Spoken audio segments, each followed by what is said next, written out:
All right, buddy. Looks like we're live. Hold on.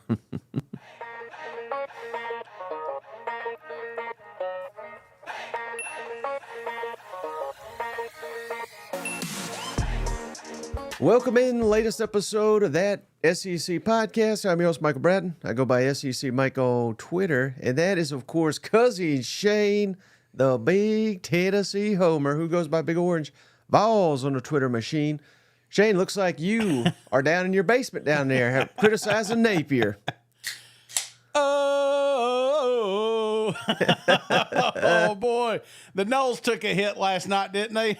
Can you imagine paying for a ticket to watch Florida and Florida State play this year? No. I mean, I think one of the funniest comments I saw said by the time these two teams play, it'll be broadcast on Tubi. And all of a sudden, Shane, Missouri's schedule looks even tougher. As old Big Money says, here we go. We'll throw up the Missouri schedule. Updated our little schedules here, Shane. But, man, all of a sudden, week 3, Boston College looks a lot tougher than it did a week ago. You know what? It really does. It really does. And honestly, didn't realize who the coach was until I was watching the game. So it is interesting. But I always do this. We kind of overreact week 1, and we say, well, this team, obviously this team sucks, or this team is great, you know. And I kind of gave Florida State a little bit of a break there overseas, Georgia Tech. But after 2, now I'm like, is Boston College good, or is just Florida State that bad? I think Florida State's just that bad, to be honest with you. But, hell, I don't know. Maybe Boston College and Georgia Tech are 2 of the best teams in the country. That's what I'm telling myself about Notre Dame and Miami right now. That's what I honestly, I had that moment. I was like, what if this is a really good Miami team, you know? So that's kind of where we're at. We make these excuses on why we lost, and then we bury them when we beat them. So I love it. Right. And as always, Shane, I got to mention this right off the top, but this show's brought to you by MyBookie, the online sports book. Head on over to MyBookie today and put in that promo code, Shane. That SEC, that's THATSEC. They're willing to match your initial deposit 100% this week, Shane. We did so well last week getting them signups. They've doubled the offer here for our audience. So if you haven't already, if you're on the fence, head on over MyBookie, put in that promo code, that SEC, THATSEC. They'll match your initial deposit 100%, Shay. It's a $50 minimum, but up to $1,000. And all they got to do, listen to the professor, fade my picks, and you'll be looking good over there.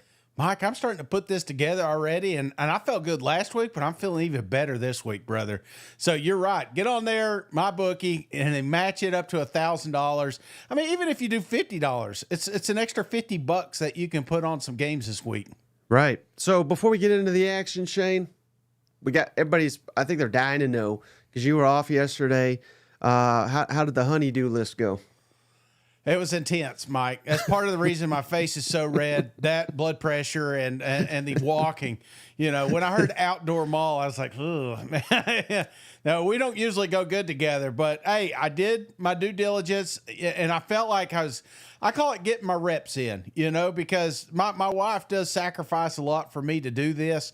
So I feel like I've got to get my reps in with her on those days off. So take advantage of a Sunday or a Monday if you can, because all Saturday, Mike, you know exactly where you're going to find me watching these football games. I think that was the toughest part. It wasn't just the week 1 opener. You know, it's like, honey, they're playing Thursday. It's not usual. Friday, Saturday, Sunday, Monday. And then I watched the game. It's just like there's football on every single day. Yep. Well, Shane, I know we were having a good time at old Dabo's expense the other day. Mm-hmm. We're gonna kick it off here, talk some South Carolina, Kentucky, because that's such a huge game. But before we do, Shane, I just thought you'd appreciate this. Shane Bieber, the other Shane, was asked about the call-in show and all this. I just thought South Carolina fans a little bit down right now. Here's you something to laugh at. Shane, I'm sure a couple weeks ago you read about your coaching pal in the upstate now taking text questions from fans instead of getting into it. You still talk to the fans when they call, and is that something you like doing? Do you ever worry about a Tyler from Chapin calling in or something like that? No, I do. We were 2-6 at one point last year, Pete. So yeah, you get a little worried about calls when you're 2-6. But we've got great fans, and I enjoy that aspect of it. I do. I don't mind asking the questions. They have the right to call in. And if they think I'm doing a crappy job, they got every right to call in and question what we're doing and tell me I'm doing a crappy job. I understand why Dabo did it and not, disagreeing with it. I don't mind, that aspect of it. We take questions from the studio audience as you guys that have been there to that show know, and people that are there in the crowd, and then people that are willing to call in as well. So I always look forward to hearing from Hampton from Ohio, who typically calls in every week, and whoever else that calls in. I enjoy it, and part of one of the things that makes college football great. Shane, I'm sure a couple weeks ago you read about your coaching pal in the upstate. That's what I wanted to ask you, Shane. Is you going to be regretting these comments come Sunday? No. I mean, they're coming, and I see it online. There's obviously a lot of South Carolina fans a little upset right now. They don't need to go 2-6 to call Shane Beamer and tell him how they feel, but I do like that he's man enough to take those calls and not dodge it. I mean, there's something to take from this, Mike. You got Clemson, they're reeling and saying, hey, we're not going to take calls. You got Florida calling out these kids in central Florida in the basement of their mom's house. It's like, why attack the friend? So Shane Beamer knows what the standard is in Columbia. He's not happy with it. So now again, if they hit 2-6, they're gonna have some calls, Mike. Well, how about this, Shane? Again, we're not gonna go over the rankings week in and week out, but I just love the fact the new AP poll just came out here, Shane, before we hopped online. And we have got some love for Vanderbilt all the way jumping up from the unranks, technically still unranked, but 35. So they're in the others receiving votes category. Arkansas made a big jump up. So I just wanted to highlight these teams. A&M fell out of the official rankings, but only by one spot here. And of course, the teams that are still ranked: Georgia 1, Texas 3, Bama 4. Ole Miss 6, Missouri 9, Tennessee 14, Oklahoma 15, and LSU 18. Anything jump out to you about the week 2 rankings here? Well, just how high, Vanderbilt jumped. I thought that was the Pavia effect, At Mississippi State, that was another one that had a really big showing week 1. Not a lot of movement there, so maybe when more eyes get on that team, they're another one that can kind of find their way in that top 45. Wait, so you want to rank Mississippi State for crushing Eastern Kentucky? Well, that's what we're doing with some of these other teams, Mike. Arkansas is now on here. Arkansas's on here. Who'd they play? Peanut Butter? You know what I'm saying? Why are you going to credit one? Well, because they won 70-0, scored a touchdown every time, and shut them out. Mike, that's crazy talk. You're saying that this Mississippi State blowout wasn't just as impressive as Arkansas? No, not even close. Well, maybe because peanut butter is worse than Eastern Kentucky, Western Kentucky, whatever Kentucky. You know what I'm saying? Yeah, no, I get that. All eyes were on that Thursday game. I guarantee you, put Mississippi State on Thursday, maybe that's where they would be in the AP poll. Maybe people God, just you didn't hate watch Mississippi State that bad. Take that bell down there. Send that 70-0, Shane. Scored every possession. Shut them out. No, that's awesome, man. I'm not saying Again, I've never said Arkansas didn't belong where they're at. I just said Mississippi State should have been right there with them. All right. Thoughts on this, Shane, real quick, before we get into these matchups, because this is something that's been bubbling around Lexington. Mm-hmm. Apparently, College GameDay may be headed up to Kentucky next week, not this week, but next week, when Georgia comes to town. And you may sit here and say, well, hell, that's not a very good game, but there's not many good games next week, Shane. But all of a sudden, now that Boston College beat Florida State, and again, I have no idea if that means Boston College is good or Florida State's awful, but I threw it out there, and several other people have picked up on it, that now I think you put them in the conversation. Boston College at Mizzou, who rarely gets an opportunity to host game day. So the question to you, Shane, what is a better matchup, do you think? Is it Kentucky hosting Georgia? Is it Boston College hosting Mizzou in terms of College GameDay?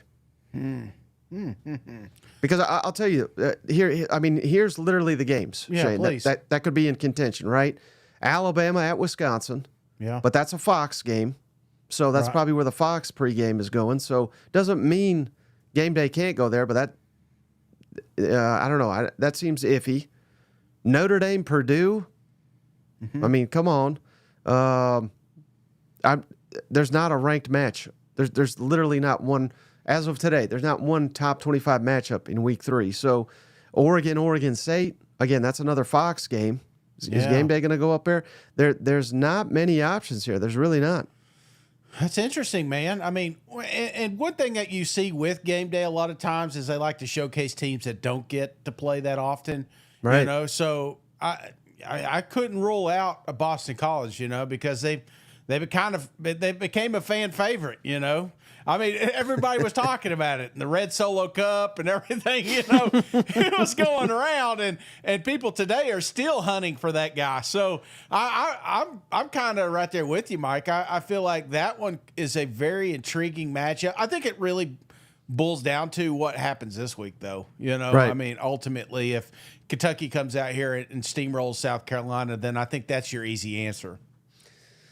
Yeah, and as Matt says, hey, why are you guys taking away game day before we ever get it? So, because, again, that's the speculation that they're headed to Kentucky. But I just don't know how appealing that game is after Georgia whooped them by 50-something points. Now, you can say the same thing about Ole Miss, and I've been saying all season, you know, I was still lean Georgia in that matchup. But Yeah. I don't know. What happened last year shouldn't dictate it, but Boston College may be an intriguing one, Mike. That may Right. be the one. So I don't know. We're going to find out soon. right. Well, before we even get there, Shane, we got to get to week 2. And we got us the first SEC matchup of the season, Shane, with South Carolina at Old Kentucky. And, man, Shane, we've been talking to this game to no end. Has Yeah. any buzz been let out of this game in your mind, given that South Carolina struggled so mightily in the opener against Old Dominion, or the fact that Kentucky, unless you're a diehard Kentucky fan, you probably missed it because it was on a 3-hour delay and then they stopped it once it got going. Any buzz lost for the first SEC game of the year for you? A little bit, but then again, you got a hot seat over there, and so we just talked about Shane Beamer. But Right. you know, one of the things we discussed all offseason how important Miami game was for Florida Gators, because this kind of sets the tone for the season.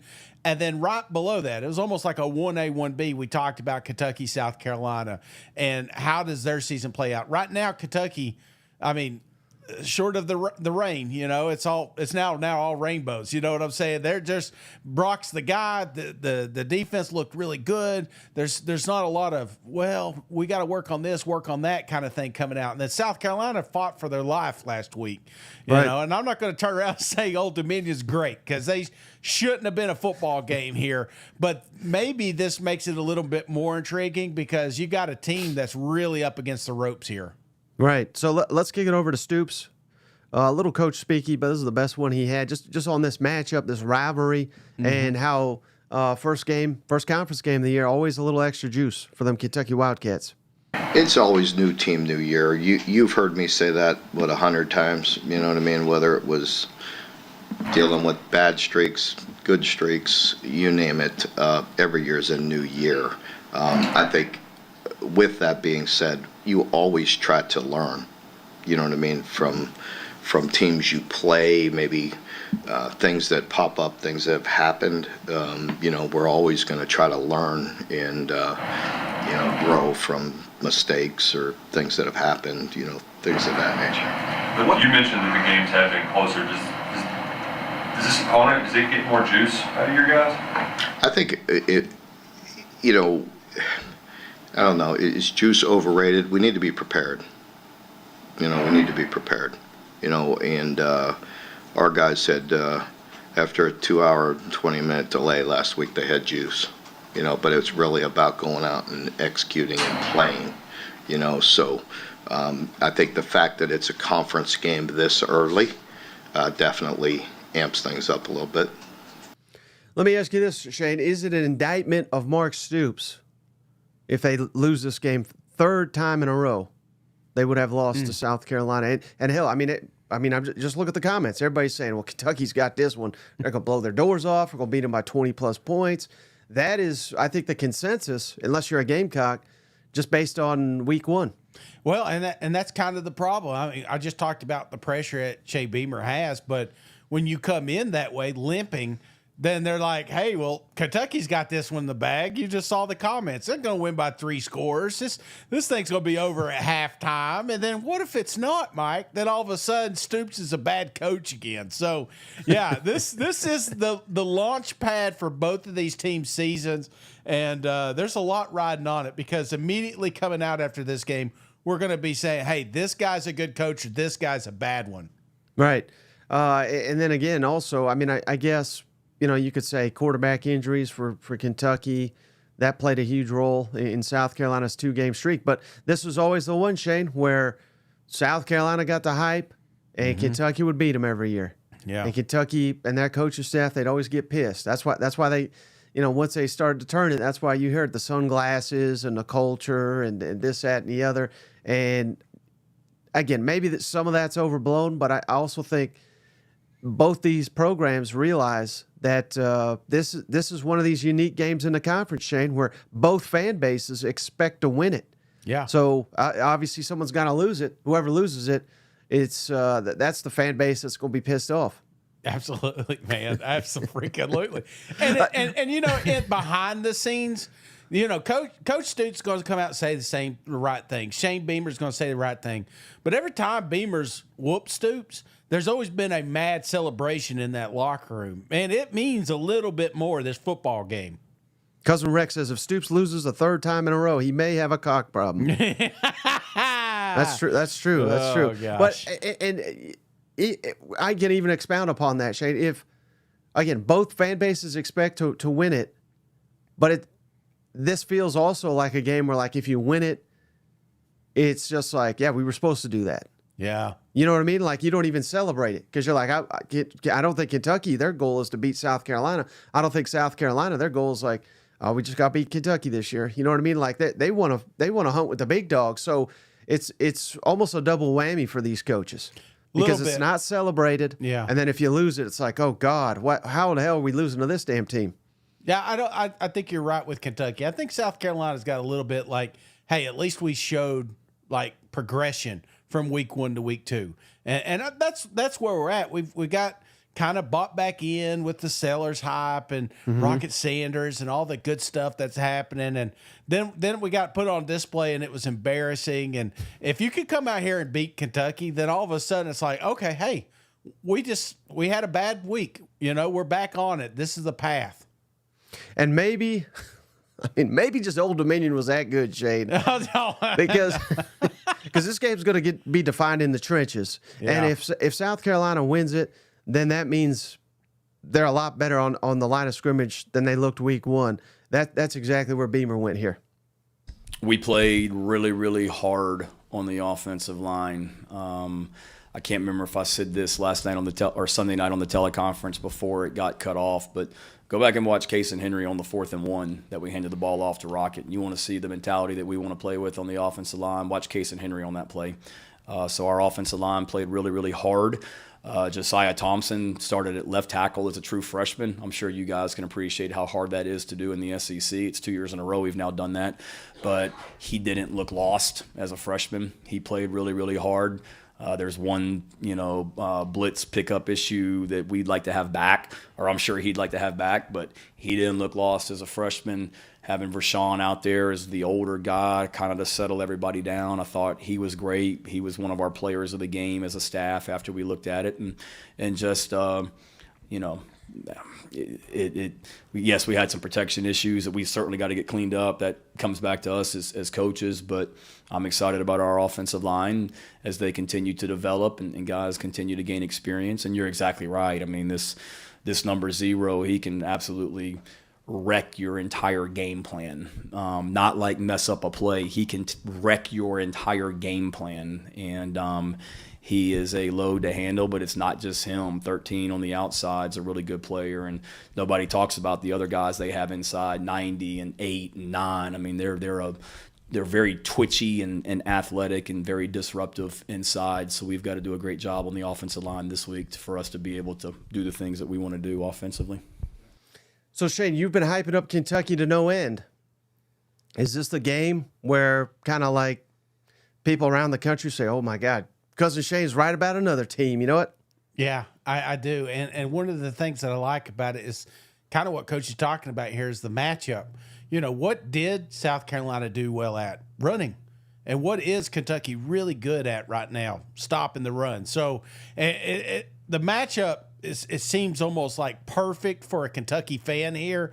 And if they were to get a big win here, not just an eke by win, but a big win, yeah, I think you're going to see some heads turning here. You're going to start seeing some of that top 25 talk from the Big Blue Nation boys, and then all of a sudden they're piling on the bandwagon saying, "Hey, Cousin Shane's right again." Right. I never get tired of hearing it. that. I'll tell you that. But I'm throwing I didn't hear any of it yesterday, Mike. When I was out with the girls, none of it. Never right with them. I'm throwing up Seller stats here. I mean, they're pretty dreadful, and just the fact that. Again, there's others that are like it. Wigman's are pretty awful right now. Yeah. But again, Wigman played a good defense. The issue here is Sellers played Old Dominion. Yeah. And you can't be 15th in pass yards, completions, and yards per attempt. You're 14th when you got the Kentucky Wildcats coming in here, which actually has an elite defense. And again, maybe just Old Dominion's the best damn team no one ever heard of. You know what I mean? But I don't buy that. No, I'm not either. And honestly, that's the side of the ball that's really got to take a step forward this week, Mike. We've got to get – we can't be one-dimensional. We were one-dimensional last year, and that's why South Carolina got exposed. We're already starting out of the gate one-dimensional this time. Now, it is more running than passing, but we've got to balance this thing out, and that's on the coaches, brother. There's things that you could do to kind of get that pressure off Sellers, maybe just kind of force him to throw the football too instead of tuck and run. Because I think he had, 22 rushing attempts last week. You can't do that, and there's no way you're going to survive the SEC. I don't care if you are the biggest guy in the quarterback room. Yeah. How about this? Over under 25 rush attempts, Shane, for Sellers and Brock Vandegrift combined. Would you go over or under this weekend? I'd go over. But if you're talking about combined, these boys, I say all that just to say these guys still like to run the football. Right. And I should note, Shane, Mark Stoops has already confirmed running back Chip Tranium, the Ohio State transfer who I think he's got a broke hand. He didn't play in the opener. He's not playing this weekend either. So Kentucky down. They got some other backs, but he's the projected starter, so he's out for this matchup too. So that's one. That's one that Kentucky won't have in this big matchup. Yeah, we're starting to get. I mean, that's where we're at, Mike. We're going to have some bumps and bruises along the way. So, but you're working on that depth, and you're starting to see some guys come in and be key contributors. And you don't want to lose a job because of an injury, but this is a league where you definitely can. Right. How about this one, Shane? I want to throw this up here before we get into the matchup, but I don't know if you saw this, but Mike Gundy radio show. This is pretty awesome. We like to mock this guy and the mullet, but he does it, Shane, weekly. I guess he does this every week. I don't know if I believe it's every week. He does it in the senior home here, so he's got nothing but seniors here who ain't gonna call him out for anything. They probably love him. I would imagine it. Clearly looks like they're all Oklahoma State fans, but I never heard of a coach's show in a retirement home. You know what?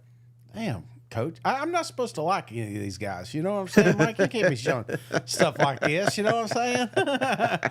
No, that's good. That's good for him. And, this is a big week, So, that's the thing. All those guys that are sitting out there were the original, the OGs that got you to where you're at. So going back and throwing some service, that's pretty cool. I ain't gonna lie. Right. So looking ahead to the matchup, though, Shane. I mean, they look like they're having fun. They love their coach. Lose this weekend. Yeah. God, I can't imagine the expletives that would fly from these fine folks down here from a 9-point favorite, Oklahoma State. Now, all of a sudden, Shane, everybody and their mother had this as, Arkansas is going to be when the wheels come off. They're going to get trashed. And hell, they still may. But now after 70-0 win, there's buy-in. There's buy-in that Petrino knows clearly he knows what he's doing, but that he's back. He's bringing that swagger. We got Taylon Green lighting up the scoreboard, Shane. This is an opportunity for him to showcase that, to the rest of the country that may have missed that whooping that even Shane was just disrespecting a moment ago, that he is elite of elite. Thoughts on this matchup, Shane, and just how big this is, not only for Arkansas, but I think for the entire conference, really. Mike, nobody thought Arkansas would lose week 1. Everybody thought Arkansas would lose week 2 until they saw that Arkansas Pine Bluff game. You know what I'm saying? Now the wheels are turning. Even though you're, 9-point underdog here, you know, I think, and going to Oklahoma State, I think there's a real shot that you can surprise some folks, man. I mean, last week I think you surprised us, but I feel like you can say, hey, this isn't a one-hit wonder. You know what I'm saying? I'd love to be in the third quarter and all them old bastards turn them hearing aids down so they can't hear the booze. You know what I'm saying? That's what I want to hear. I want to hear Arkansas come out here and just continue to grow and develop. Last year they had good moments, but they couldn't put them all together. They couldn't put games together. I think coming out here, letting, what's his name, Bobby M.F. Petrino come out here and just let it loose. So I'm excited about this football game. And I think it suits Arkansas well that even though they won big, I mean, their fans are starting to get bought in. But everybody else is like, oh, well, you just beat peanut butter. Who gives a damn? Again, I think the vast majority of people are going to be picking against them this week, expecting them to come back down to earth. I think that's a good position to be in as a road dog, don't you? Oh yeah, I'm glad they're not a favorite here. I think it changes the outlook if they start winning games like this. But this is a game that a lot of people, like I said, counted as a loss. But going in here, 9 points. That's one line that I think may go down a little bit closer to Saturday. And this is the key question. Cousin JC says, how will they stop Ollie Gordon, their outstanding running back? What do you think if we had to put an over-under on yardage for Ollie Gordon, Shane? I'm going to look up what he did last year. I was just going to say take keys from him, but over-under, Shane. Last year he had 1,700 rushing yards, 21 touchdowns. And last week, 126 yards, 3 touchdowns.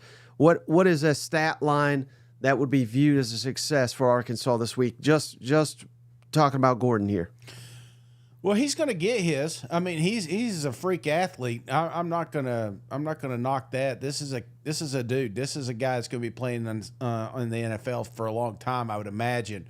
But I think a good stat line here, Mike, is if you can keep him under 100, and more importantly, out of the end zone. It's the red zones for me. Let him have his little draw, because you're going to see draws, you're going to see screens, you're going to see a lot of stuff to just get him the opportunity to have the football, and there's going to be some forgive me. So, but when you get within that 20-yard line, man, I think that's when you really got to bow up and keep him out of the end zone. So, yeah, he can have as many yards as you want, just no touchdowns is what you're shooting for.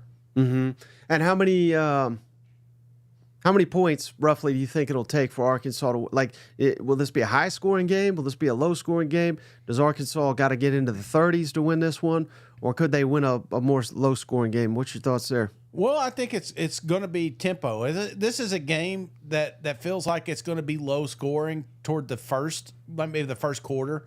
I wouldn't be surprised if it's not like a 7-0, 7-7 type thing. But I feel by the time we get into the second half, this is going to kind of turn into more of a shootout. So just judging off week 1, I think that favors Arkansas. Right. I mean, they have literally not they've not taken a possession without scoring a touchdown, Shane. Yeah. So I think it's going to be a high-scoring one. I'll tell you that. You want to take Ollie out of this game, score a touchdown in 3 plays. You know what I'm saying?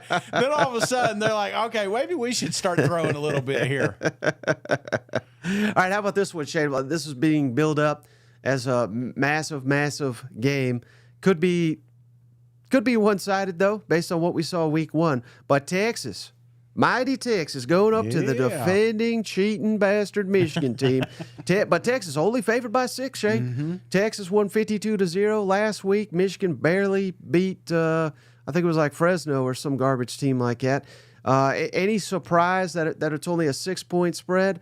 Do you think that it obviously has to do with going on the road, playing a defending national champion? I have to believe Michigan was holding some stuff back for this game, but I don't know. What's your thoughts on this one? Well, Mike, they almost held too much back if that was the case, because this was a dogfight there for a little bit. So I'm kind of surprised that this is even close as far as spread. So very intriguing for you, my bookie bettors out there. But this is a game that, I don't know. Maybe Texas is just, I don't know. I have no idea. I didn't see anything last week that said, hey, this should be a football game. There's some things that Michigan did well last week that I think, Texas could improve on going into week 2. But all in all, Texas had pretty much a flawless game. So can they continue that role? And I think they got a really good shot here. So this one does surprise me on the road. Yeah, well, maybe the real question, Shane, and this will be an indication if given your answer if it's a blowout or not. Who scores more touchdowns, Quinn or Arch? I mean, we're gonna be doing this every week. You know what? Yeah, it's got to be Quinn. Yeah, absolutely. Arch may not see the field in this one. But that's the point. If Arch does, it's like, oh God, we're up 50 points. Throw in the youngster. You know what?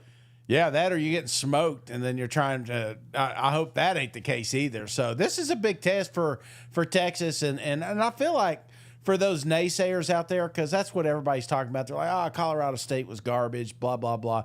I still don't think they've embraced the Texas and Oklahoma teams yet. But you beat Michigan, then people are like, okay, all right, maybe we got something here. Right, and apparently the line has moved, Shane, to 7.5. Yep, that's right. Over under 42. So it's already begun to shift here. Yeah. Huh? So what was it? 6, and now 7.5 in favor of Texas on the road. But shit, that's not enough, huh? No, it'll be 9 before the show's over, Mike. But this really could be a great matchup, though, of Texas offense. Michigan does still have a really good defense. In a showcase game like this, Shane, on the road defense. I'm kind of trying to make the case for Michigan here. It's very hard to do because I don't know if Michigan can physically score based on what we saw about Texas defense week 1. But that would be the recipe, a low-scoring game. I think that certainly favors Michigan. Would you agree with that? That's what they're going to do. They're going to try to mimic what they were really good at last year, and that's just chewing up the clock and keeping the offense off the football field. But it's also, intriguing because I felt like Texas looked a little bit better in that passing game, and if they were to get ahead, that's the big one. A couple of scores, then I think it could be a blowout. I feel like the dam could bust because Michigan's just not built that way, but yeah, it's like I said, a very intriguing matchup here. I can't wait to see it. One of the things that really stood out to me is something you kind of brought up with Steven yesterday was it's important.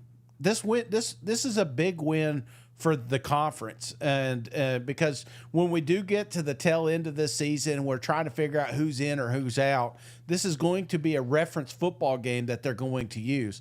And so if number 3 Texas gets smoked or loses, then all of a sudden the Big Ten looks better than probably the bettors were thinking going into this thing.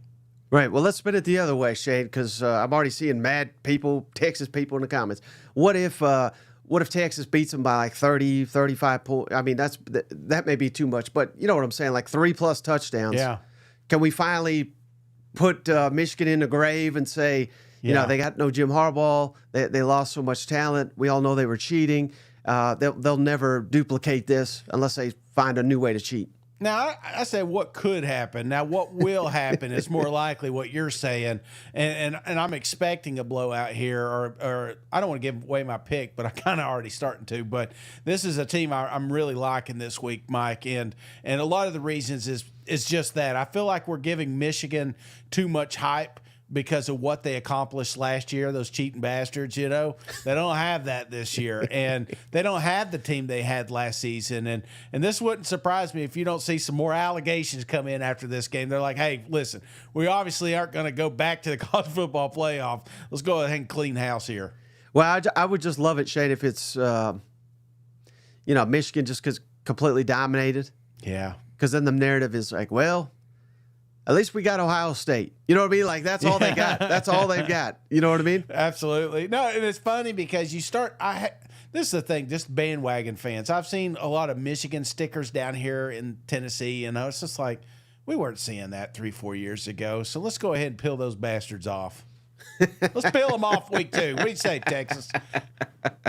Yeah, so it sounds like we are trying to take advantage of this line while you can. It's 7.5 now. Head on over to MyBookie, the online sports book. Don't forget to put in that promo code SEC. That's THAT SEC over at MyBookie. They're willing to match your initial deposit up to $1,000 with a minimum of $50 for all new users over at the online sports book, MyBookie, presenting sponsor of the show this season. And that promo, one more time, that THAT SEC over at MyBookie. They'll match your initial deposit.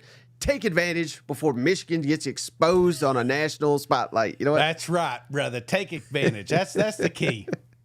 Now, speaking of taking advantage, Shane, that's what's going to happen to old NC State, isn't it? Tennessee goes on the road, technically, to Charlotte. Neutral site game here, but this is another one, Shane. This is going to be a black eye for the league. Yeah. If Tennessee loses to damn NC State, who struggled last week against some god-awful team here. So, man, how much are you nervous all season, off-season, Shane? You've been bashing NC State. It's ain't a ball game. We're going to run through this team. And usually when Shane makes bold proclamations like that is when he ends up walking 15 miles or whatever the hell it was. So, I'm putting up Nico's numbers. He was phenomenal against weak competition. Let me ask you this real quick, Shane, because I don't know if you caught this, but I asked Steven yesterday. I said, hey, if Nico plays up to this standard, doesn't have to match the stats or anything, but just look elite. What's the record for Tennessee this year? Did you catch what he said? No, I missed that one. He said Tennessee's going 11-1. If Nico plays to that caliber, with the only game that he thinks would be unlikely to win, of course, at Georgia. So, having all that said, having the college football encyclopedia, loving up old them Tennessee Vols, Shane. And it was funny because he said, be careful. Shane, if you're out there, I hope you're sitting down. And in the comments, everybody said, come on, he's sitting down. But I say all that to say this, Shane. How's Tennessee going to look this weekend, do you think? Oh, buddy. And one of the things that's not driving me nuts. I mean, I love when Tennessee's getting the praise they deserve, but Nico's starting to get a little crazy hype. You know what I'm saying? Week 1, and I get it. I love Nico. I think he's a breath of fresh air for this university, and I think he's a real reason of why this team is going to probably go to a college football playoff. But I've watched one. I think I've watched. There's this one pass play that he did, and I think I've seen 3 or 4 different media personalities breaking it down. One pass, So I get it. It was phenomenal, and everything was great. But what happens when you get punched in the mouth, Mike? What happens when you actually are going against a tough opponent? And I'm not certain that NC State is that team, but there are a few on our schedule that I feel like Nico's going to, he's still got some growing up to do. But yeah, it may not happen to Oklahoma, is what you're saying. That's what I'm thinking. I'm not worried about this NC State game. I probably should be, but I'm not. Of course, you know what? It's kind of what scares me. It reminds me of that game a few years back. We were going to, I think it's Charlotte. We were playing in West Virginia. Do you remember that one? Yeah, West Virginia beat the hell out of them. Yeah, but I never thought, so that there's a part of me, and I'm talking like 5% of me that's like, hey, don't forget West Virginia. You know, you didn't think that was going to be a football game, but it was. So you can't go cocky here. You got to go in there, finish what you're doing, start the way you started last week, continue to roll, continue to grow. And I think this is a game that you look up and similar to Chattanooga, maybe 40-point win. You just never know. Yeah, Geraldo says most of Nico's passes, he's standing still in the pocket. Yeah. I would disagree mightily with that because I see him. That's the thing that I like so much about Nico. I mean, go look up bowl highlights, spring game, and any literally, we've not seen a ton of him, but that guy on the run can throw it seemingly as good as standing still. It's a very, very unique trait that not many quarterbacks have, but he has it. So. And again, I don't know that NC State's going to be the one. He's saying SEC, of course, but yeah, Georgia. Could be running for your life, Alabama, but Tennessee's got a hell of an offensive line too, and that's the thing, Shane. Again, we said this on the recap show. Everybody's enamored with Nico. Oh my God, future Heisman winner, broke the record, most passing yards in a half. They don't even mention they ran for 300 plus yards. And that's where they kill you because. You have to honor that. Yeah. And the second you don't, they're just gonna they go so quick they're gonna run on you. They got a 3-headed monster at running back there. You have to pick your poison. And I would think at this point you basically have to force Nico to beat you. Yeah. And based on what we've seen, that's going to be a favorable matchup for Tennessee. Well, and I think another on the flip side of that is defense.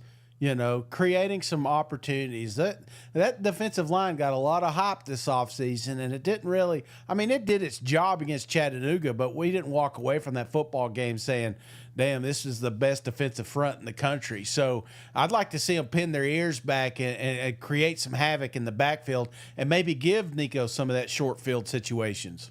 Mm-hmm. But so, again, God, I don't even know if we want to entertain these, Shane, but – is there a chance? Is this a must win if you're talking playoff for Tennessee? Yeah, I think. Yeah. Until you get beyond Alabama and Georgia, maybe even Oklahoma here. I think you've always got to say this is just. I hate to say must win because you just never know what these teams are going to look like at the tail end of the season. But a lot of people are going to be watching this football game, Mike. And right now that hype train has picked up, and it just completely gets derailed if you lose to NC State here. And this is the beauty, Shane, of the new format. We didn't highlight it enough, but I don't know how you felt about it. I loved it on Saturday. We had Georgia Clemson on ABC. Yeah. And right after is Florida Miami. And then it was A&M Notre Dame. I didn't even have to change the damn channel. Not that it matters because I got all the TVs up, but you know what I mean? And this weekend, Shane, it's Arkansas, Oklahoma State. It's South Carolina at Kentucky. It's NC State, Tennessee, back to back to back. It's this is in. I'm in heaven over here watching all these games. That's why you get those reps in, boys. Because you ain't leaving. I ordered pizza and everything. I literally didn't leave the house, so it was fantastic. Cousin Jay Clark here. He says Nico could probably stick a ball in Shane's belly button down there. All right. So those are the marquee type games. How about again? I don't know how marquee this is, but it was a game last year, Shane. South Florida at Bama. Bama's favored by 31, something like that. Yeah. I don't know. Just any shot that. I think it's going to be a damn blowout here. But given that last year was close and Alabama basically aced the test against Western Kentucky, do they come back down to earth at all, or do they just continue to fire on all cylinders here? No, I think you do a little bit here, and the reason is if you watch that Bama Western Kentucky game, you realize that Western Kentucky still moved the football. You know, they now. Granted, when they got in the red zone, Finley did what Finley does, and that's turn over or do something stupid. But I don't know. I think this offense there at South Florida is very, very intriguing. We just talked about Tennessee. Well, guess where this coach came from? Right. These guys can put up some points, and they can put up points in a hurry. So this one could be fun. This may be one of the most entertaining football games of the Saturday, because both teams can move the ball, but can South Florida put it in the end zone? I think that's going to be the true tale here. But the secondary made some mistakes last week. They made some picks. They made some they made plays. But I'm saying temper expectations a little bit. South Florida is better than you think. Yeah, and I just had Milrose stats up there, Shane. I mean, averaging 22 yards per attempt on the season. I mean, clearly that's not going to last. But again, this is a South Florida team. Hell, we don't sit here and cover them, but they were a popular, playoff pick as a G5, obviously, because they kind of made it to where these G5s get in for some damn reason. But again, this could be one of the best non-Power 5 teams in the country. So again, I think that there may be a little bit more intrigue in this football game than people realize. Of course, Alabama should win and likely will win by a very large margin. But I think you make a good point. Let's see how this defense looks after just having their way with old TJ Finley last weekend. Yeah, absolutely. And again, I'm not bashing Finley. I've been doing that for 4 years, but I'm just saying there were some moments that they could have put points on the board. They didn't, but they were down there, brother. They moved the football in, and they had opportunities. And I'm just wondering, that was you go back to 22 when Tennessee had that run, and it was a lot to do with this guy's offense. So I don't know. I'm intrigued by this one. Shane, I love when people are very confident, but all wrong. Peyton Thorne has a higher yards per attempt. Keep crying, dorks. And Peyton Thorne, I got it here. He had a good day. 15 yards per attempt, so not even close to Jalen Milroe. But old Donovan was so confident in his quarterback. He's even against FCS couldn't even match old Jalen Milroe. I hate it he for had him. a good day though. Damn, you just hate Auburn, don't you? All right, how about this one, Shade? And again, we're talking College Game Day here, so we got to finish the deal here. But Buffalo and Mizzou. Mizzou's a massive favorite, 34-point favorite here. They pretty much beat Murray State in the first 2 possessions of the game. Do we see a similar showing here this weekend with old ice cold Buffalo coming in here? Yeah, I think we cleaned it up, Mike. Obviously, there were some mistakes last week, and you said this going into that game. Would it be beneficial that maybe they're down at one point during that football game? Now, and they never were, but there was some mistakes that were embarrassing, and the fans felt it. You just felt the environment. The wind was sucked out of it because it was going 3 and out, or Brady Cook's missing a long throw or something along those lines. So there was some moments in that football game that they were able to work on. Let's do it. Let's just crush Buffalo here.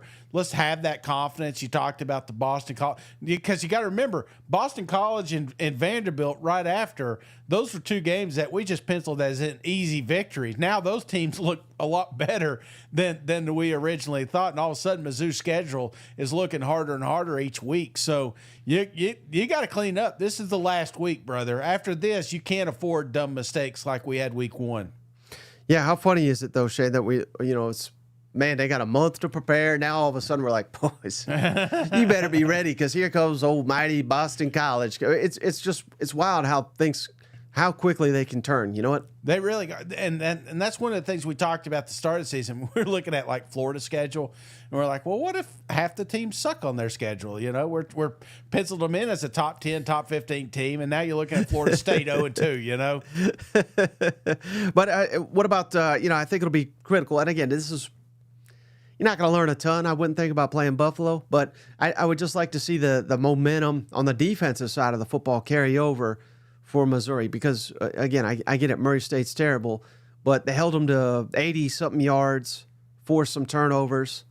I want to see that 2 weeks in a row. Keep gaining our confidence as we're working in a new coordinator and all these new pieces on the defensive side of the football.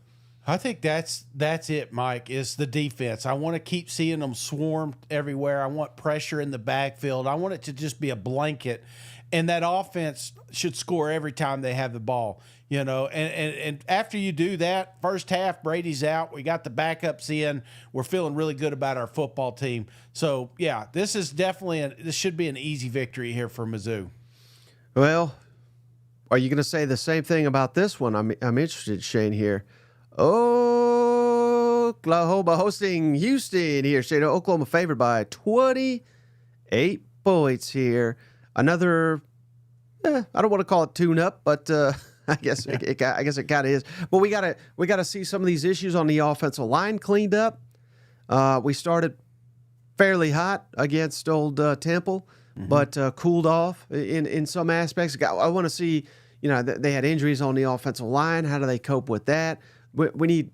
Looks like we already know what we got in Deion Burks. He's phenomenal. Could be an All-American at receiver. Who else is going to step up aside from the tight end who had a big game? Yeah. But, what thoughts on Oklahoma hosting another relatively tune-up type game here? Yeah, I think keep rolling on the defense side of the football here. You hit the nail on the head here. It's just offensive line. You know, it's not that they were terrible last week. It's just they made mistakes. They made mistakes, and that's kind of what happens when you got new five guys just working together there, you know. You're going to have mistakes, but, fortunately, you're able to learn from those. You know, Houston is a better opponent, so they're going to be tested even harder because they got the same video we did, Mike. You know, they see where they've sucked at, and they're going to come at them, twice as hard. So, I think this is a good opportunity for Oklahoma just to kind of get that offensive line figured out, get that running game going, and let Jackson be Jackson. I want to see some more downfield connections. I felt like that's something maybe taking the top off. They got plenty of speed, and they should be able to take advantage of Houston here. So let's see. That's kind of what I'm looking for. Mm-hmm. Yeah, just another week closer to that epic Tennessee showdown. You know what? Absolutely. Because if you saw the games last week, Tennessee's not worried at all about Oklahoma. And Oklahoma knows, hell, I've seen some Oklahoma say, well, damn, I'm a little worried about Tennessee now. So all that changes. You have one bad week. If you bounce back, that's the beauty of this football season. You know, it's one game at a time. That old cliche where it's 1-0. That's what you are. You got your 1-0. You're on to your next one. And if they can walk away from that Houston game and cleaned up that offensive line situation, I think all of a sudden we're like, damn, we may have us a football game. Mm-hmm. How about this will be another interesting one, Shane. Mississippi State on the road at Arizona State. Arizona, slight favorite here, 4 points here. Unless it's I probably need to update my spreads here. No, it's actually 6.5 now in favor of Arizona State. So Shane's impressed. Yeah. The bettors are not. But again, this is another perception type game, and I hate to keep hammering the point home, Shane, but in a 12-team model, these are the things. You know, you'll see it, Shane. I guarantee it. When they're doing the playoff shows and all this, they're going to be like, well, the SEC was, 6-2 in non-conference or 3-5, whatever it is.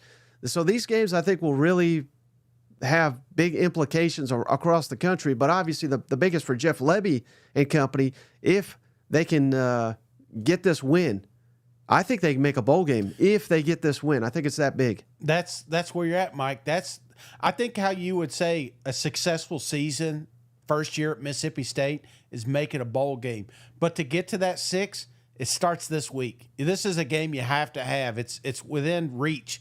And Mississippi State, the way they played last week, brother, I think it was kind of an eye-opener that they're closer than I thought, closer than a lot of these viewers think. Cousins are starting to catch on a little bit. Nobody really watched it. That's the crazy part. 80% of SEC fans did not watch Mississippi State last week. But this one they will. And this one, they'll be a little bit intrigued with what Levy's bringing, because that's one of the complaints I heard about the Oklahoma games was, the drop off of that Levy effect, if you will. I think coming here, we're going to have an opportunity to go 2-0 and potentially make a bowl game, but it is a must win. You talk about must wins, you got to have this one, brother. And I mean, big if here, Shane, big if, but if you could go on the road and beat Arizona State, who's currently favored by slightly less than a touchdown, I love their love may be too strong, but I really like their odds to beat Florida at home in a couple weeks. Wouldn't you say Florida will be coming off A&M? Oh yeah, I think this would be a really. I'm sorry, I've been fighting this water bottle all day, Mike. And every time you talk about Florida, I get thirsty. This is the game, Mike. If you were talking about Billy being let go, I'm not saying that's happening, man. I'm not piling on him just yet. But if you lose to Mississippi State, you're getting fired. So it's definitely a must win. We're getting ahead of ourselves. Let's get through this week. This is a giant week for State fans, and if they truly are, because that's one of the things. Cousin says, Shane, Mike, you didn't give us any respect all off season. We didn't get any airtime. We're starting to talk about you, and if you drop this game, Mike, we're going to say, yeah, we got a whole season before we talk about these boys. Right. So just real quick, Shane, Arizona State, they beat Wyoming 48-7 last week for whatever that's worth. But again, whatever point spread, whatever thoughts you have on Mississippi State, I don't think they really mean anything until this game.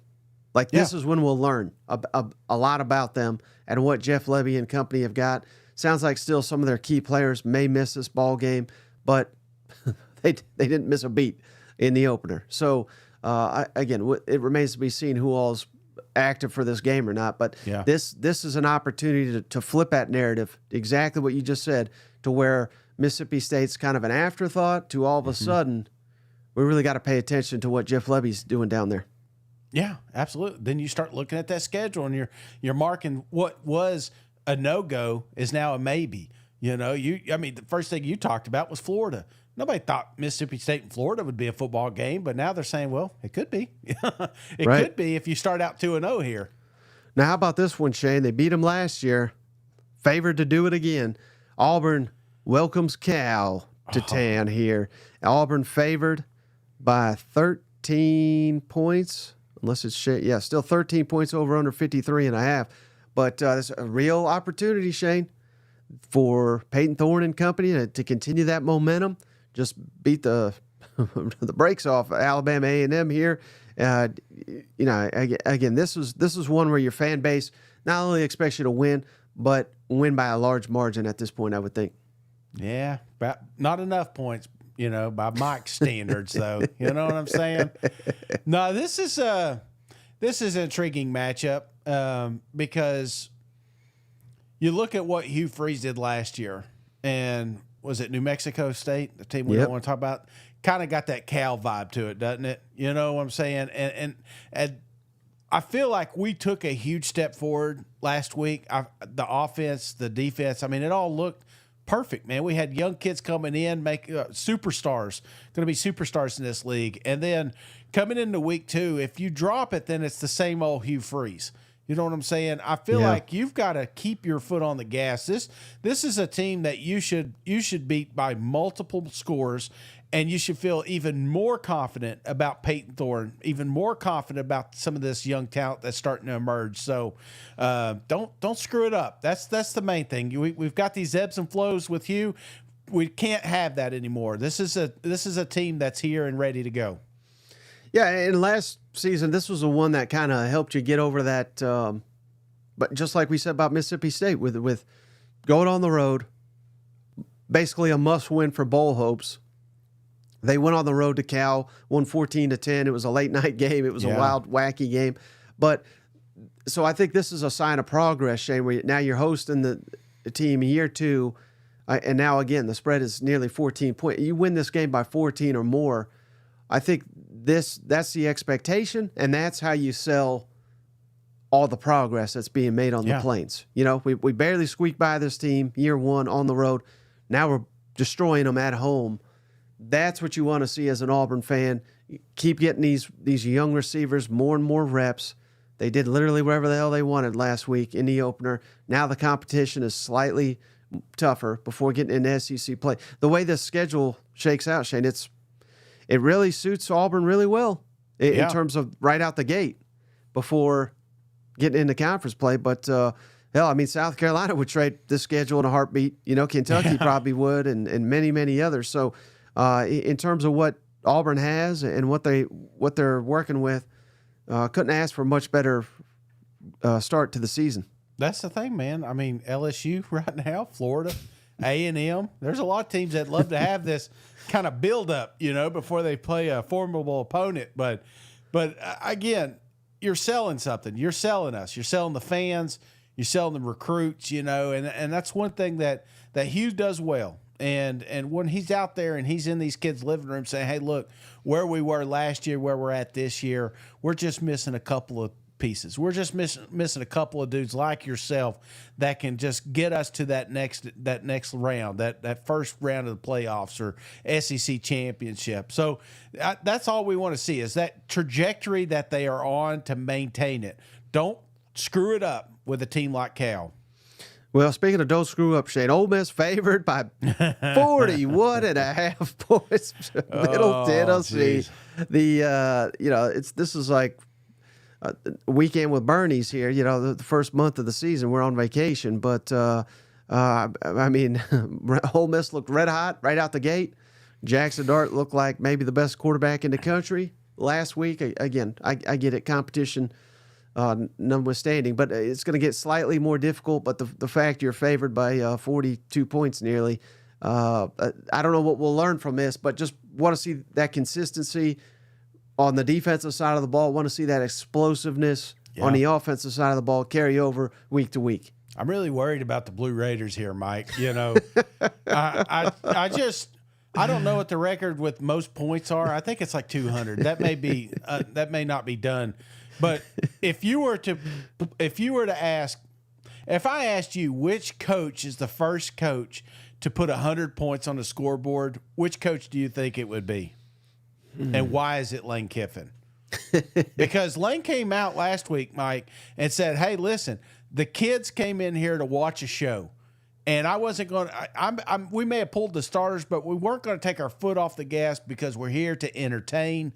And that's what worries me here. We're talking about betting here, especially if you're looking at that point spread. It's very, very intriguing because I feel like Ole Miss may be one of those teams that takes it to an 80 or 90 against one of these guys, especially the better they get.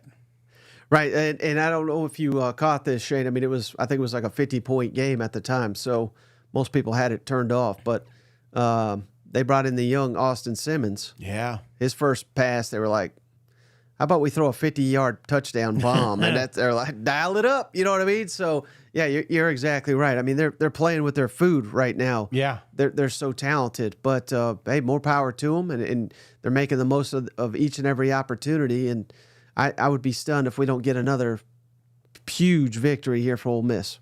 Yeah, and your padding stats at the end of the day when we're week 10, week 11, and we're talking about who's our Heisman candidates, they're going to look back and say, well, Jackson's got this many 1,000 yards for the first two games, you know? So it's adding up right now. Then the rest are just basically cupcakes, Shane. Florida, we got to start with them because of how there's no such thing as cupcakes in Gainesville, Mike. Well, I still consider Samford a cupcake. What would we be looking for from the Gators in this matchup? There's not even a point spread available that I found. But is Mertz out? Unclear, but I think he's out of practice for sure. Yeah. Well, obviously DJ. I really think we're going to see a big dose of him, if not him, the entire football game. But you know, when you got the old ball coach coming out here talking about play calling and running, and I feel like this is going to be a little bit more back to that ground attack that Florida was pretty good at last year, and it just felt like they kind of shuttered that last week. So that, and obviously aggressive defense. Last week was embarrassing. As a unit, those guys should. I mean, could you imagine being embarrassed like that in national TV? This was some considered the game of the week, and you just got flat out. I mean, you got the shit kicked out of you, and that's a prideful room, brother. So I would like to see that defense come out here and hold Samford to 0 points, cross the 50 maybe once or twice.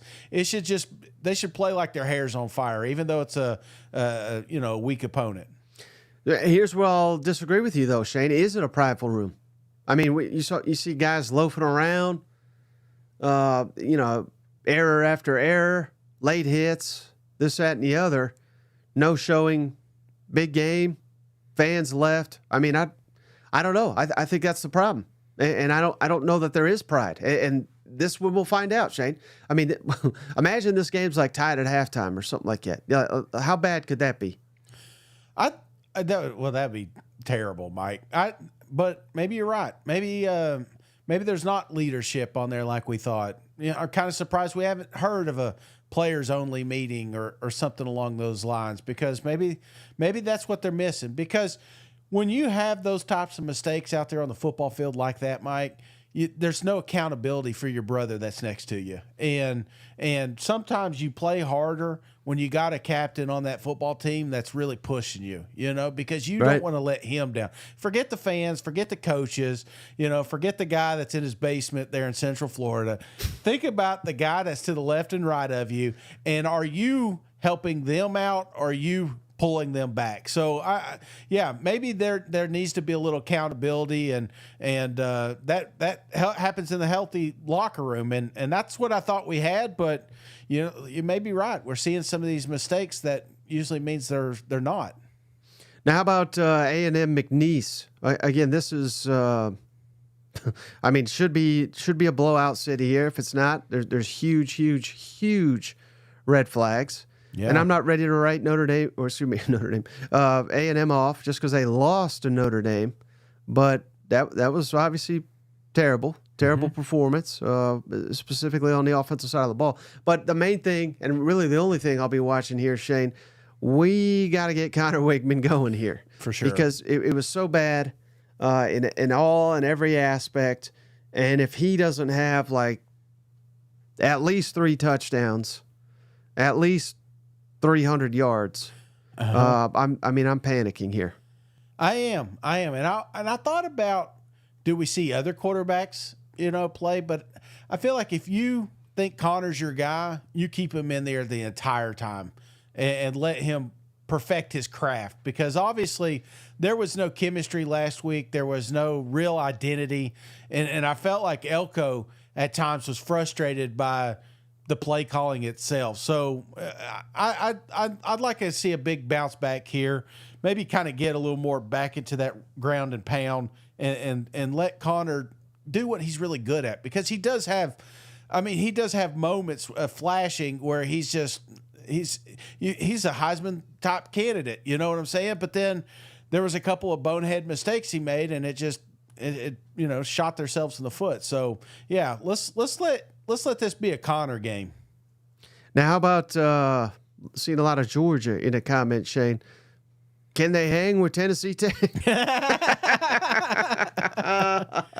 Oh, brother. Georgia woke up second half of that game, Clemson, and brother, I feel bad for any of those Tech. You ever seen that? I think it was King Kong, and those guys, he says, we're all going to die here. It's a good group of guys to die with. That's the Tech fans sitting there on the sideline, saying, well, we're going to get our money's worth out of this one right here. But I want to see a physical Georgia football team, offense, defense. You struck fear into teams for many, many years, and I felt like you kind of took a little bit off that last year, but we saw it again. We saw it last week with Georgia. Let's do it. Let's be the biggest, baddest dudes on that football field and just scare the shit of the next week's opponents.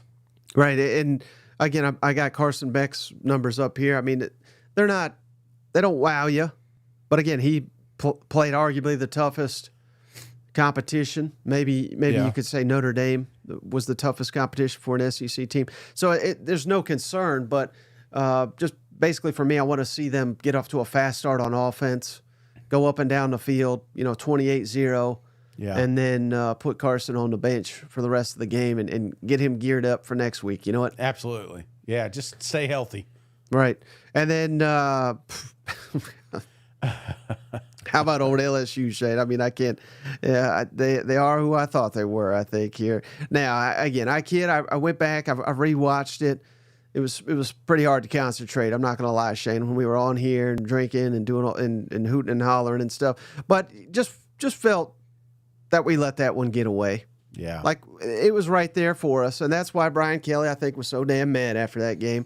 But this will be a get-right game. We got they'll do whatever the hell they want to Nicholls here. But a lot of strides, I thought, honestly, taken on the defensive side of the football. They just kind of, I don't know, fell apart's too strong, but just couldn't finish it.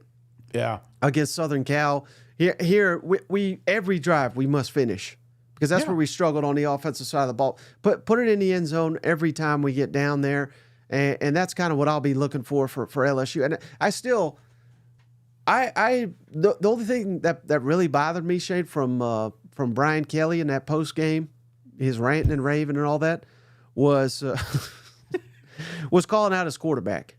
Yeah. Because again, Miller Moss. I don't even think it was Miller Moss, to be honest with you. I think it was his receivers making some outstanding plays in that game. But again, I'm not trying to take shots at Miller Moss. But I mean, Garrett Nussmeier played just as good. Yeah. He had a miss there, a miss there. They both quarterbacks did. So I thought Garrett Nussmeier had a really strong game, but nobody cares because you didn't win the damn game. That's all that really matters anyway. But what's your thoughts on that? On the fact that Kelly come out here and said, well, the other quarterback was better. I don't like that. I don't like attacking the players. It's always you. It's always your fault. You're the head coach. You're making all that money. Of course, they are too now. So I guess you're going to start seeing a little bit more of this finger pointing. But I don't think Garrett necessarily was a problem. Now, did he make mistakes? I'm sure. But I don't know. Me and you, we were watching that football game, and it just felt like the offensive line, man. How many times have we said that this is the best offensive line in the country? I must have said that 50 times. Everybody we talked to, every LSU guy there at Media Day, is how good this offensive line is. You have this great offensive line, and you can't run against USC. And I get USC's they played a hell of a game, and maybe they are better than who we thought they were or whatever. But I never thought LSU would struggle. I thought they would be able to build off that rushing attack, and they just didn't do it. But when they did, at times they were very successful. So I don't know. That falls back to coaching again. I feel like there was a little bit, a little bit of a, I don't know, maybe a delay in what we wanted to do fundamentally out here on the football field. The identity's still not there. Right, because the defense doesn't have to honor the quarterback run. Yeah. And that was literally all the running they had the last 2 years was Jane Daniels. And it's a major drop-off here, even as good as Nussmeier played. Yeah.